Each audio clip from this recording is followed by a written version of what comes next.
welcome to the Poison Pen. Thank you for coming out tonight. We have a really interesting discussion going on tonight. We have Mr. Bill Eddy, one of the leading experts in high conflict resolution in the United States. And he's going to be discussing his book, Why We Elect Narcissists and Sociopaths and How We Can Stop.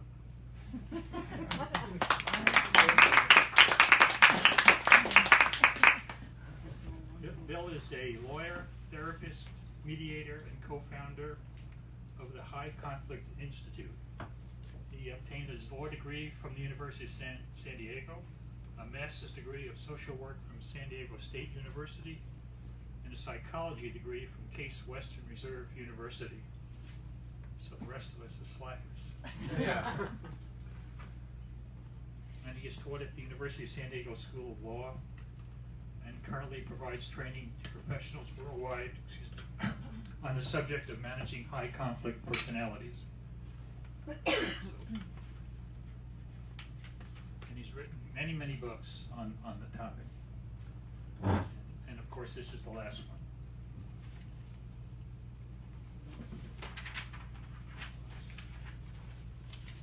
So if you've written many books, why is this one the most important one that you've written to date? Well, all of my books have been about high conflict personalities, mostly in interpersonal conflicts, family disputes, workplace conflicts, neighbor disputes, etc. And while I started out with family disputes, I eventually got into workplace disputes. People said, please give us some suggestions for what to do with high conflict people in the workplace as managers, co-workers, etc. And then I started noticing that in politics, we're starting to see the same pattern. People running for office, for mayor, for governor, etc. And because people in politics have more power, when high conflict personalities have more power, they often can become more dangerous, more deceptive, etc. So I wanted to tell people the same patterns I've been talking about for years, but now we need to watch out for them when they want to be elected. And when I say be elected, it could be a work group leader, because sometimes they go, I want to be the leader. And it could be school boards, PTA, any type of election. And now we're seeing more and more high conflict people want to get elected.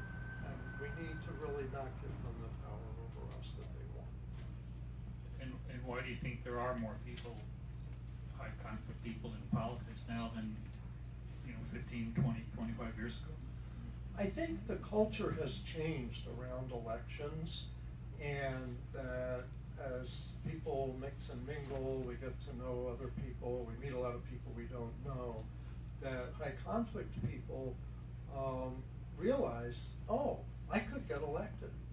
And so they like the idea of having power over other people, but they didn't used to think they could get elected. You have to work your way up through an organization, say through a political party.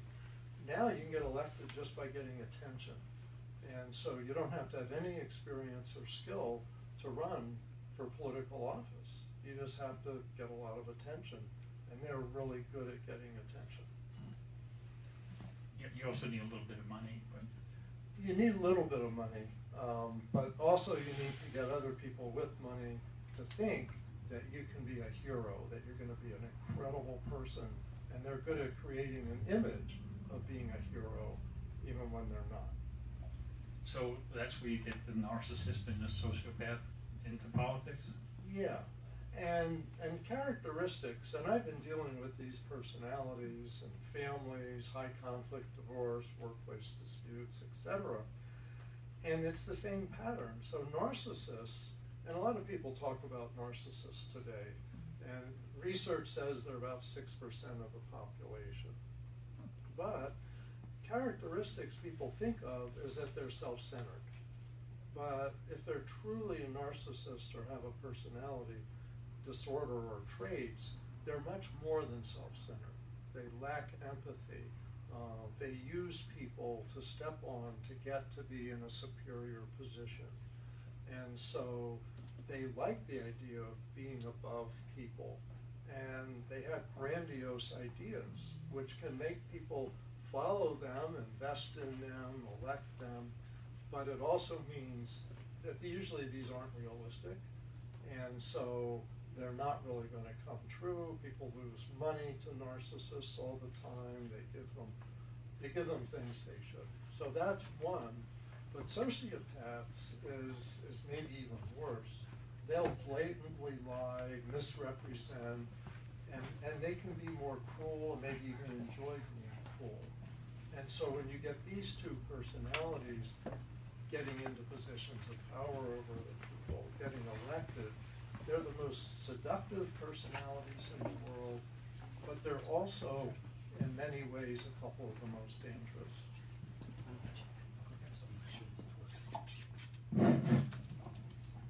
Am I talking close enough? There you go. Ah. I'm guilty of not promoting myself, so I'm talking about these folks that are much better at it. So is there any conflict between a narcissist and a sociopath? If, Is there any conflict? yeah, in other words, can you be in politics if one was a narcissist and one was a sociopath? Oh, if you had each of those, one thing that happens with all the high conflict personalities, and that's, I kind of group them in disputes as high conflict personalities, what happens is they often fall in love with each other, but then they turn out to hate each other. And let's take as a hypothetical example that Kim Jong-un would be a sociopath. Just hypothetically, I haven't ever met him. If he is, then that means he would seduce other political leaders and make them think that he was wonderful and that he loved them. And I think we saw that recently, and I'm thinking, no, he's a sociopath. Don't fall in love with him. Because I've seen many people in dating fall in love with sociopaths because they can be so charming and turn that all on. Just another example of possible sociopath, I can't say I never met him, but Bernie Madoff, the guy on Wall Street that took all billions from people, and he charmed them, and he really talked. But what happens is narcissists and sociopaths often are attracted to each other because they want to use each other to get ahead, but when they don't do what they wanted them to do, they often start hating them. And that can be frightening if you have political leaders that fall in love and then fall into hate with each other. That's a lot of people can get hurt when that happens. I'll give you one more example. In the book, I looked back in history, and I looked back 100 years, because I think this pattern began about 100 years ago with radio and the chance for politicians to put their voices into people's homes and to really emotionally reach everybody at a large scale. And one example, I didn't realize this, but Hitler and Stalin thought that Hitler was his friend. And then Hitler invaded Russia. And Stalin was quite caught by surprise because he thought they were friends, that Hitler would never do that to me. Now, of course, in World War II, millions of people died, maybe partly because of those types of misjudgments. What are some high conflict behavior patterns that people should be aware of? Or Well, the fundamental high conflict personality behavior pattern is really fairly simple. There's 4 key characteristics. And this is interpersonally, in community, as well as politics. First characteristic is they're preoccupied with blaming people, blaming other people. Whatever happened, it's all their fault, not my fault. And so most people in conflicts say, well, what's my part? Maybe I'm partially, to blame here. I should change this and that, and why don't you change this and that? They're 0. It's like my part is 0. It's all your fault. And so that's the first characteristic, blaming others. The second is all or nothing thinking. They have a lot of all or nothing thinking. They see things as all black and white, all good, all bad. You're all good, you're all bad. Their solutions to problems are often extreme. You need to leave town, then everything will be great. or you need to do it my way and everything will be great. Kind of my way or the highway. They're not good at compromise. Third is unmanaged emotions. These are often the folks who will start yelling at you or throw things or storm out of a meeting when they don't get their way. But some of them don't show that unmanaged emotions, but inside, the emotions pull them off track from their goals. They don't get things done because they're always upset about something. And the fourth is extreme behavior. They do things that 90% of people would never do. And so they have an excuse. They say, oh, I did that because I was tired or I was stressed or something. And you have to ignore the excuse and just think, would 90% of people ever do that behavior? So those four characteristics, and the thing is, we see those with high conflict people, neighbor disputes, family disputes, workplace disputes, as well as political disputes. And if the Diagnostic and Statistical Manual of Mental Disorders, if you look that up, would any of those fall under narcissist and sociopath? Yeah, I looked at, and one of the things I have to be cautious about, because I am a licensed clinical social worker, and I'm allowed to diagnose mental disorders, but I'm not supposed to diagnose people I've never met, and all the people I talked about in the book, I haven't met. So, what I'll tell you is that in the diagnostic manual, they have a number of criteria for personality disorders, including these two personality disorders. And by the way, sociopath in the DSM is called antisocial personality disorder. They're equivalent terms, about 4% of the adult population. But what I say in the book, I don't give you all the list of criteria because I don't want readers to diagnose people, but I picked out 4 key characteristics for each.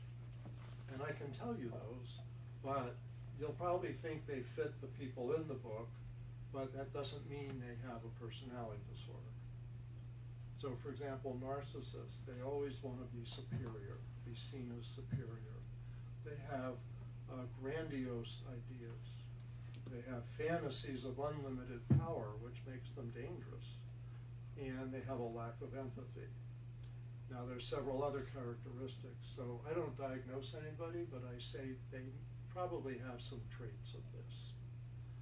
With sociopaths or antisocial personality disorder, the theme there is they want to dominate people.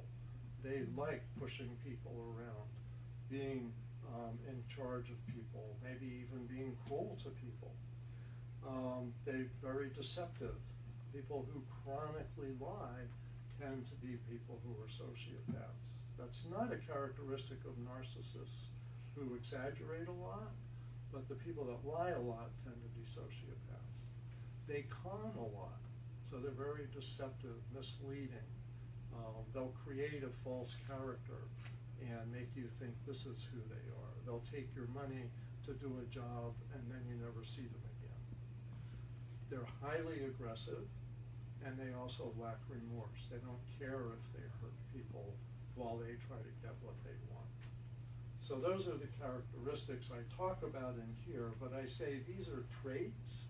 I don't know if they have a disorder or not, and it doesn't matter to me. If you see those traits, that's not someone you want to give a lot of power to in any relationship. Yeah. Well, if that's the case, and we don't want to give a lot of power to people, why do people like that wind up with 30–40% of a vote? Well, that's part of what I wanted to find out. And what I found out is generally there's 2 key things here.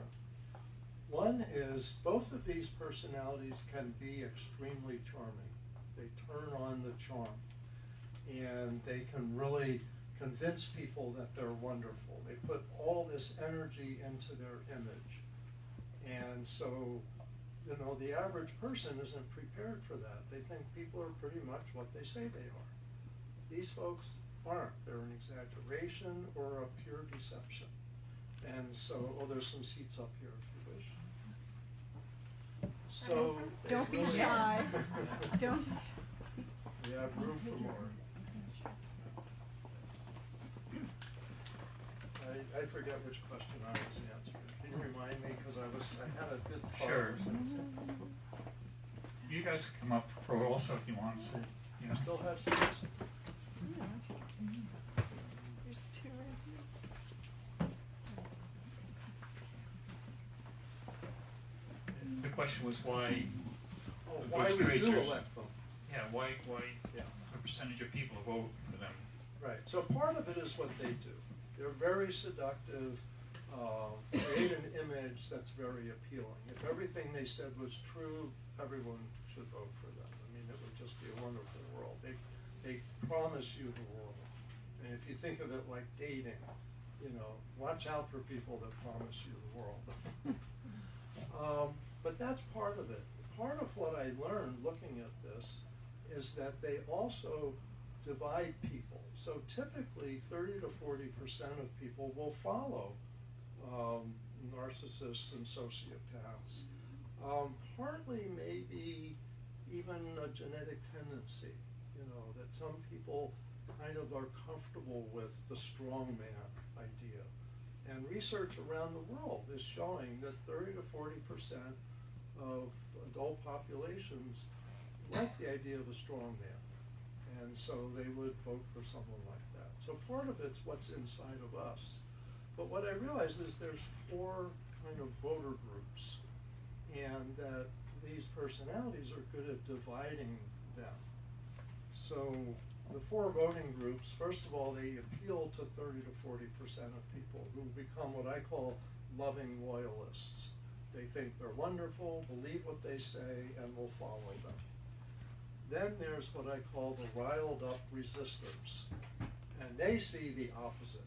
They say, no way we're gonna follow somebody like that. That person is dangerous, that person's terrible, we've gotta fight this person. Then there's the mild moderates that say, look, why is everybody getting so upset? This is just politics. Let's just vote our parties and see what the policies are. And the 4th group is the disenchanted dropouts. They go, we don't like politics, we're just not gonna get involved with that. We're not gonna vote. And when you look at a lot of times when people like this gain power, there's a lot of people that just don't participate. And the people that do are often in conflict with each other. So moderates and riled up resistors throughout history fight with each other and neutralize each other. The loving loyalists support the person and they gain power. So that seems to be, if you think about that these personalities, put it in the emotional realm. They make it emotional, and so the loving loyalists follow. Emotionally, they like that. The resistors fight. Emotionally, they like that. The moderates freeze in many ways, and the dropouts flee. And when you think of how we react to stress, fight, flight, or freeze, or follow, that's what we're seeing in these types of elections, is these emotional reactions. People don't even know why. And if you look at yourself, I looked at myself and I figure I kind of go back and forth from being in 2 different groups. And it depends on the election. And I think most people kind of go back and forth. The biggest group that decides elections are the mild moderates. And so people that are in politics need to recognize that. If they're running against someone who seems to have a high conflict personality, they need to talk to the mild moderates. They can't just talk about how they hate that person. So this is a human condition, because you can see it all over the world today. Yes. I mean, Brazil, Philippines, Exactly. Eastern Europe. Yeah, and I talk in there, speaking of South America, I talk about Maduro, and Bolsonaro in Brazil was elected when this book was getting final edits. But I did include Maduro. And what's interesting is South America is a good example of the fact it's not about politics. It's not about political persuasion. You've got Maduro on the far left, and he didn't want a legislature and a judiciary. So he imposed his own, essentially. And Bolsonaro on the far right is now saying the same thing. I don't need a legislature. I'll just take over. I'll be the king, essentially. But the Philippines with Duterte, Europe, Orban was an example. I think this is actually a dynamic that may be increasing, and so I think we really need to become aware of it. Is it necessary then to be a high conflict personality in order to be a powerful leader? I don't think so. But what I do think is people have to talk a lot. Politicians today need to realize that it's more about your relationship with people than your policies. And so if you look at an election between a high conflict person and a policy-oriented person, the policy-oriented person's busy studying policy, talking to advisors, drawing up plans, and the high conflict person is just talking, and saying nice things, promising things, whatever. And that election, the person who talks the most is going to get elected. I think that's the shift we're seeing today. Talk about Europe. Many of these high conflict leaders in Europe they do 3 speeches a day. They're on TV all the time. And unlike the US, in some of these countries, they control a lot of the media. And so I give the example of Berlusconi in Italy. Now, Berlusconi, it's really his heyday was 10 years ago. But I think he's an example of the rise and fall of a high conflict personality. And he ended up convicted for fraud and various things. I think 17-year-old prostitutes and stuff like that. But what's interesting is he and his family own 90% of the TV companies. And so he controlled the media. I came upon this. He said, "I'm the Jesus Christ of politics." And that message got repeated and repeated. It's just, that wasn't him. Yeah. Some of it's just the media we have today versus the media we had 50 years ago. I think that's the big change. I think that's why we're seeing this today. It really is about what I call the high emotion media. And a lot of that is because of the 24/7 news cycle, but also the drama. That today we're mixing drama with government. And so politics is really more about entertainment than about governing. And a lot of it's because of kind of mixing it up with what I call the fantasy crisis triad. That TV, for example, which is probably the bigger promoter, even more than Facebook and Russia, is the idea that there's a terrible crisis, there's an evil villain causing the crisis, and I'm a superhero, and I'll take care of it on my own. You just relax and I'll fix it. And that's a fantasy that goes with drama. People that follow Game of Thrones were looking at drama with crises and heroes and villains. That's not real life. Today's real life problems, not crises. We react through the media, I think, especially television, because it's a visual media, that there's crises everywhere. Today's children are more anxious than the average child in psychiatric treatment 50 years ago.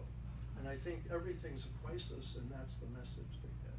No, the world is actually doing much better than 50 years ago. But we can talk about problems. We don't have to call them crises. And they're not caused by an evil villain. They're caused by complexities. Modern technology has caused a lot of our problems today. Phasing out, the coal industry and manufacturing. All these things are complex causes. And yet the idea that it's a villain and I could be a hero to fix it is so unreal. And so we really, I think because of this high emotion media, have blurred drama and politics, and we need to develop the wisdom to know the difference.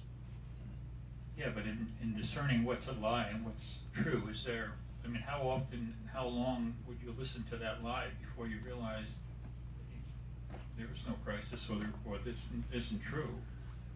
I think we have to develop a healthy skepticism so that we no longer go, oh, somebody said it, especially somebody on TV. If Walter Cronkite said it, it probably was true, but he's gone. And so we have to have a healthy skepticism, I think. But also, and I have a chapter on fake news in the book, I think we have to analyze.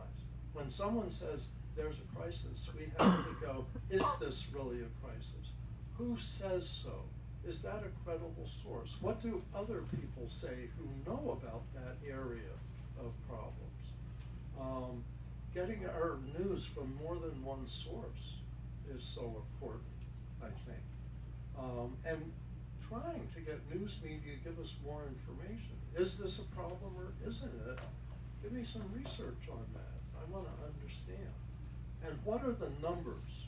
And it's interesting, if someone says it's a terrible crisis, and you say, how often does this happen?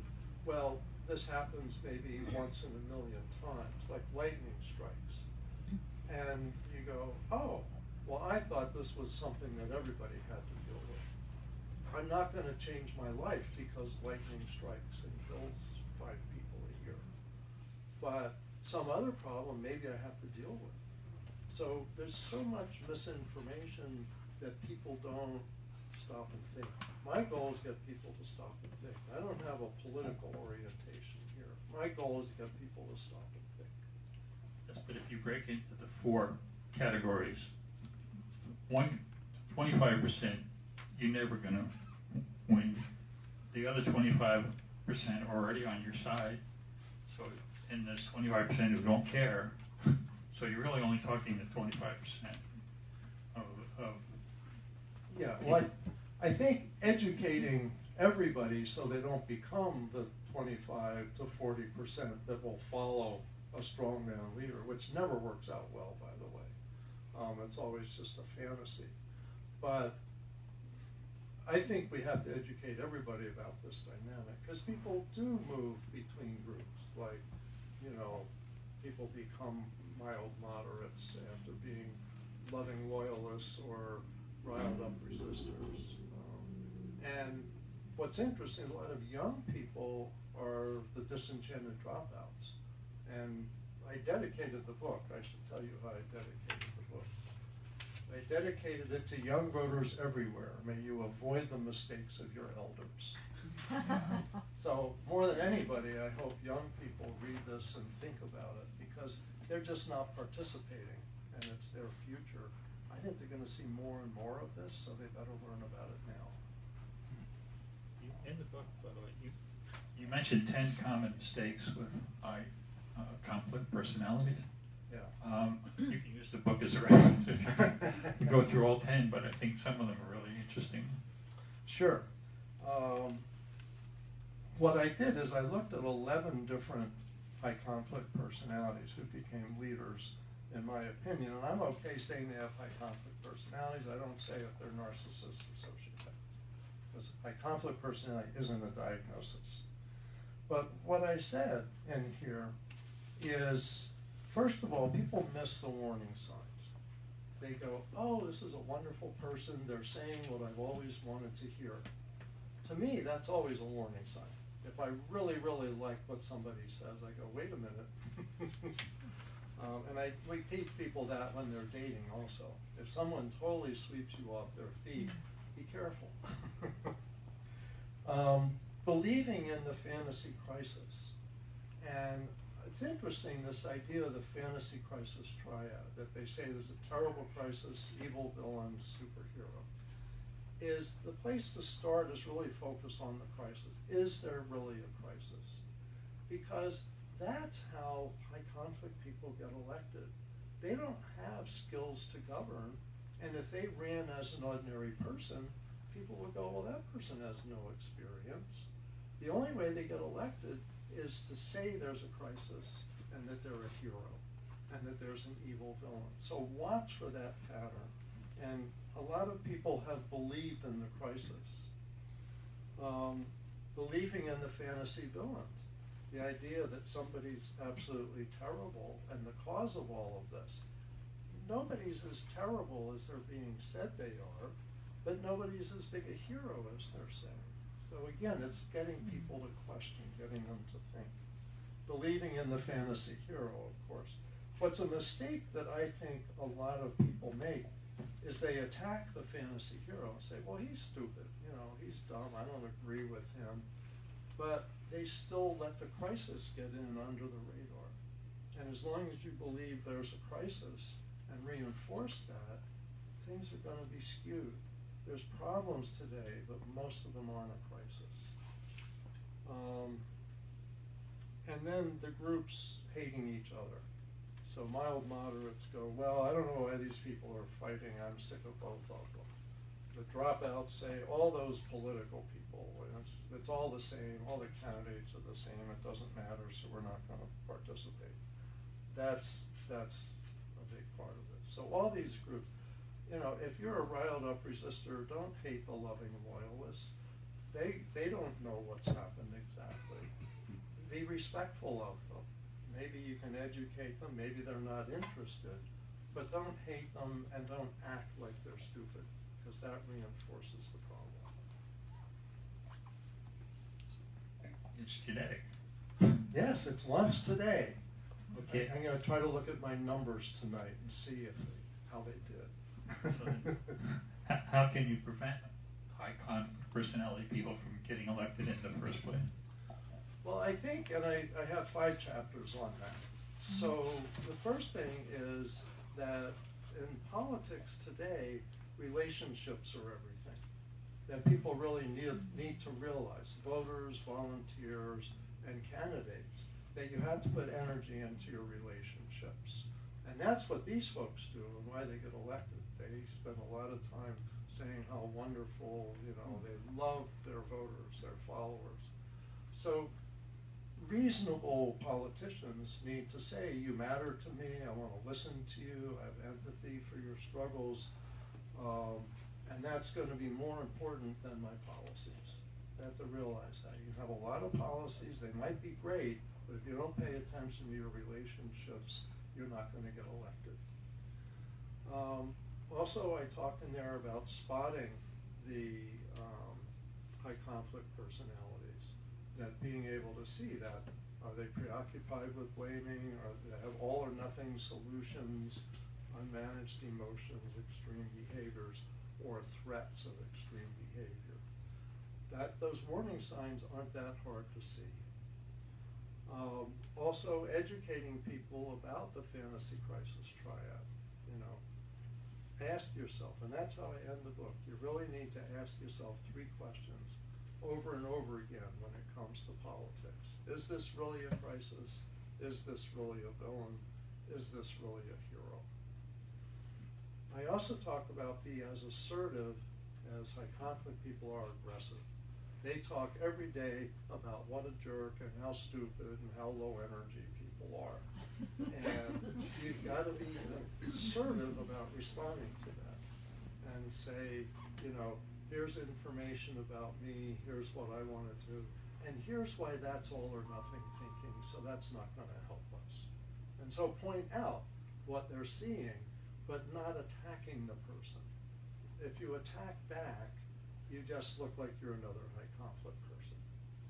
So those are the essence of it, and also the thing about analyzing fake news, to really look at, is this or isn't this, get information from more sources. But candidates, volunteers, voters can all, I think, develop awareness. Just like society's developed awareness, let's say, of alcoholism and addiction. Now we know things to watch out for. We know treatments exist. We know, some of the warning signs. As a society, we can learn that. I think we now have to learn about high conflict personalities and not giving them power over our lives. Thank you. Thank you. We'll take any questions from the audience. If anyone has. The personalities you described, Yeah. in my memory, they all seem like masculine personalities. Are there any women who exhibit these things? Good question. So is this just a male thing? And what I'd like to say is it's more of a male thing but not exclusively. In terms of personality disorders, there's been a lot of research on this. And narcissistic personality disorders, the biggest study that was ever done was about 12, 15 years ago, said that narcissists were about 2/3 of the population, that 2/3 of narcissists were men and about 1/3 were women. And with sociopaths or antisocial personality disorder, that about 75% were male and about 25% were female. So there are some, and if you look at history, you'll see some women, high conflict personalities that got into positions of leadership, but by and large, it's really much more male, which suggests that if more women were in politics, we'd probably have less of this, but we probably wouldn't eliminate this. We'd still have to watch out. And actually, let me add, I think in France, there's a big concern about Marine Le Pen, who's a woman, and she has a lot of these characteristics. Going back in history, my history's not that good, but I think that definitely we've had some. There's a question over there. Yeah, is there such a thing as a self-aware narcissist? Let's put it this way, that there's really a continuum. So some people may have narcissistic traits, but if they have a narcissistic personality disorder, one of the attributes of that is that they lack self-awareness. So if somebody has some signs and they have some self-awareness and they say, you know, I've gotta remember to ask about you and not just talk about me, that's probably not someone with narcissistic personality disorder. If they say, enough about me, now let's talk about me, that's probably the disorder. Isn't kind of a classic trait, Beg your pardon? Isn't a classic kind of symptom of this or a trait, the ability to kind of pass oneself off or mimic the behavior of what we would call normal, well-adjusted people? To some extent, yes. And what's interesting is on the short term, they can do that. And I'd say especially sociopaths are good at that. They really know how to present themselves and all, but over time that slips and they can't maintain it. And what's interesting is 2-3 years ago I co-authored a book, Dating Radar, with Megan Hunter, who's over there. Hi, Megan. And one of the things that we really concluded, we did an online survey, got about 300 some responses, is that people really need to wait a year before making a commitment, like getting married, having a child, buying a house, because narcissists and sociopaths can both keep it up for a while, but usually not a whole year.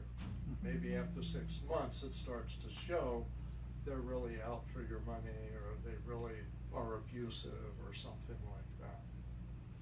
Yeah. You said a narcissist has no empathy, sociopath has no remorse. Yeah. It's, in a way, sociopaths are like a few notches worse than narcissists, and sociopaths generally have the traits of a narcissist as well. So they really lack empathy. But narcissists may have empathy for some people a little bit, but sociopaths seem more invested in taking advantage of people. Narcissists aren't trying to take advantage of people, they just want you to think they're better than you are. Sociopaths want to get something from you, your reputation, your money, sex, your house, whatever. It's amazing sometimes. And is there any point along the continuum when it's 25 or 35% of the population as enough of a continual liar, or when they become aware? yeah? Yes. And a couple examples, one I researched was Joe McCarthy, who's famous for McCarthyism. And he had actually about 40% of the country was behind him, liked him. etc. And for about 4 years, I think it was 1950 to 1954, he really terrorized the country with demanding that people prove they weren't communists in the United States government or army or Hollywood. And he would say, I have a list of 200 people. And then a week later, he'd say, I have a list of 300 people. And eventually, he found 0. But what happened is, it took time, but people realized. And it does take time because 99 out of 100 senators censured him. He was a senator. And they censured him. And basically his being up here just dropped. And by 1957, I think he died as an alcoholic with basically no friends. But what's interesting is when that happened, he was still at 40% support. So it took a while for people to go, oh, I see. Another example that I mentioned in the book is Richard Nixon. And he got pushed out because both Republicans and Democrats said enough of this. So I think in many ways I really believe in information and educating people. And that even the people that like the idea of a strongman, it may be longer for them to let go of the kind of the seduction and go, whoa, this isn't for me. But usually it comes from somebody else. The followers follow until the person falls. Nothing, right? You have just been sort of addressing that, but I'm still having trouble understanding why it's so hard for people to see. Like you said with McCarthy, by the time he crashed and burned, people were like, oh, what takes so long for people to go, oh? Because it's an emotional process. It's not a logical process. And the best way I just explain it is an analogy. Let's suppose you have a sister who falls in love with a con artist. And you say, he's terrible for you. And she says, but he loves me. And you said, look at this history. He's got all these things. He says, but he pays so much attention to me. I've never felt this special to anyone before. Most people don't pay attention like he does. And he calls me up all the time. And when we can't be together, he explains why I can't see him for a week because he has to do something special for his job. And the emotions really dominate the logic. And it's really, and I believe it's not about lack of intelligence. What's interesting researching here, it can be the left or the right. I looked at Hitler, and Hitler youth were infatuated with him. And I looked at Stalin, and Stalin on the left had young revolutionaries that just, would do whatever he asked them to do. And so it seems that this emotional thing from a constant attention, constant words, and all these folks spoke much more than the average person, the average politician. It's interesting, they said Hitler spoke 10 times as much as any other politician. And in the world today, if you look at Europe, is you've got people that are out there, talking 10 times as much. That's why I say the person I think wins elections now is the person who talks the most. So it's like giving constant attention. Yes, constant attention, that keeps the seduction going, keeps the emotional relationship going. It's like an advertisement. And advertising works because they really figure where your buttons are. And if you can tweet it, it's even faster. Yeah. And the ability, interesting, if you look at, Hitler had the radio, and that was new, and people gave it a lot of power, so they listened to him in their homes, and they followed him in a terrible direction. McCarthy had TV, that was a new medium, and now we have Twitter, that's a new medium, and until people realize, don't just give that all that power, it's gonna have a lot of power. In today's world, you're just bombarded with. Beg your pardon? In today's world, you're just bombarded with, from different angles, from television, from radio, from your computer. Yeah. And one thing I want to add is that people only have one source of information. It's easier to emotionally hook them in. That's why one of the biggest things to do is get your news from different places. Listen to the news on the other side. So you're not just getting, getting seduced. So to kind of follow on this,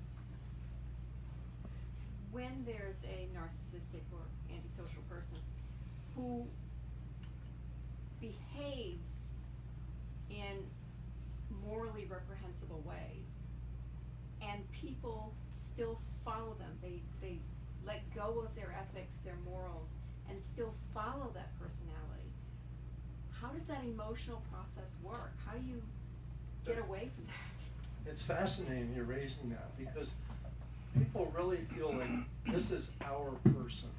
And because this is our person, we're going to ignore all that other stuff. And I'll give you an example. I just heard about this past weekend. There was a big, huge election in India, which is actually the largest democracy. I don't know if people know that. 900 million people in India. And they held democratic elections.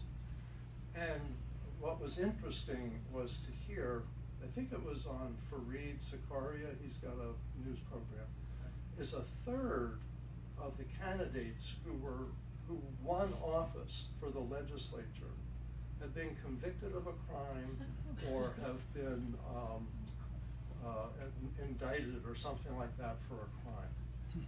And he was saying, why would people elect criminals? And he said, what they're seeing is that people say, this is our person. He's strong for us, and so we don't care about that. So this is an international phenomenon. Yeah. It's fascinating that we emotionally follow, and I think this is modern media, is the faces and voices have much more impact than, say, written news. You could probably tell I'm somebody that really likes written news. Which So, is so it's not even the message, it's just be The out there. medium, yeah, Marshall McLuhan, the medium is the message. And the message is emotional information, and I believe that that gets into your right brain, which is where you deal more with emotional information, and your left brain where you deal more with written words and logical information, linear thinking, etc. And so this gets in without people analyzing it. If you notice, if you read a book, anybody ever read a book and then put it down for a little while and pick it up again? We've all done that. You can process it and you think about it. When you're watching, say, news on TV, you can't say, just wait for a couple minutes, I need to breathe. It just keeps coming at you. Yeah. Well, I'm assuming it doesn't bode well because, I mean, written news is disappearing fast. Yeah. Like, the Arizona Republic is not going to be publishing 7 days a week pretty soon. So this does not bode well. Well, my hope is that as people learn about these dynamics, two things will happen. One is that they will say, I need to read more. But the other is that the news we're presented with doesn't have to be high emotion. You know, Walter Cronkite wasn't high emotion. He said, here's what's happening. This is the news you need to know. What we're seeing today is high emotion because they're competing with each other. So you've got cable, you've got network, you've got Facebook, you've got other stuff on the internet. All of this is competing, and the way to grab attention is to grab your right brain with emotions. And that seems to be, and if you realize that's happening, it can really diffuse it a lot. And when he finally did get emotional, that was the end of the Vietnam War. When he finally became Walter emotional. Cronkite, yes. Johnson said, That was if it. I'd lost Walter Cronkite, I'd I'd lost the war. country. Yep. Yeah, yeah. So I think we need our eyes open. And with our eyes open, I think we're much more prepared, because I think we're going to keep seeing this in the future. But I also hopeful, I don't want to make people discouraged, because I really believe knowledge makes a difference. And one of the things with High Conflict Institute that Megan and I founded 12 years ago? Somewhere, yeah, is we train and teach a lot of legal professionals. And they have really had their eyes open and become better at managing their cases, not believing narcissists and sociopaths that go to court and try to seduce the jury and the judge and the lawyers. And we've seen a lot of them do a much better job with their eyes open. That's what I hope we can do now in the more political realm. So I'm optimistic, but it's kind of a race between knowledge and manipulation. So I'll write a book, that's Don't you think our education system is kind of getting away from that instead of towards it? I mean, it's like, it's more rote memory rather than learning how to think. I would agree, yeah. I think what we're doing is we're not teaching critical thinking. We're not saying think about it, we're saying here's what you need to learn. But what you'll find is a broad range, especially, you know, we were talking earlier today about wealthy schools. People in wealthy schools are saying we don't want any of these electronics, we want you to think. You know, you can't Google it, you have to look it up in a book or something like that. I think we need to do much more of that. But I think parents can do that at home too. So it's not just the educational system, but I think that is part of the problem today. Yeah. We need more thinking. Any other question? Mark, Yes. going forward into 2020, what would you, if you were to sit down with a political consultant who is advising Joe Biden, any of the who are at the top of the polls right now, what would you say to them? What I would say in any election, because I try to steer clear of getting too much into one specific election, but what I would say in any election is the things I say in the last 5 chapters of the book. Talk about relationships. Talk to people like you care about them. It's not just your policies you're trying to sell. But also, one of the biggest things is you have to respond to all those aggressive, attacking statements with as much energy, but with factual information, logical information. Because like I said, the person that talks the most to the public is probably who will win the next election. And so they at least have to match that. And what's interesting is I don't think any people are really thinking about that. They're thinking about policies and this and that, which is fine, but if they don't figure this out, none of them will win.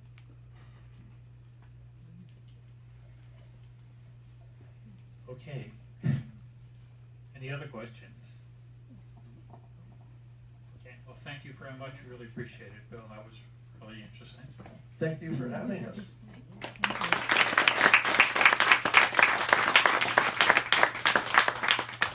Bill will be happy to sign books. If you have a number, we'll start with 1 and right here. And if you haven't purchased one, you can go up front and get a book. And if you wouldn't mind just folding up your chair and putting it against the closest wall, we'd really appreciate it. Thank you again.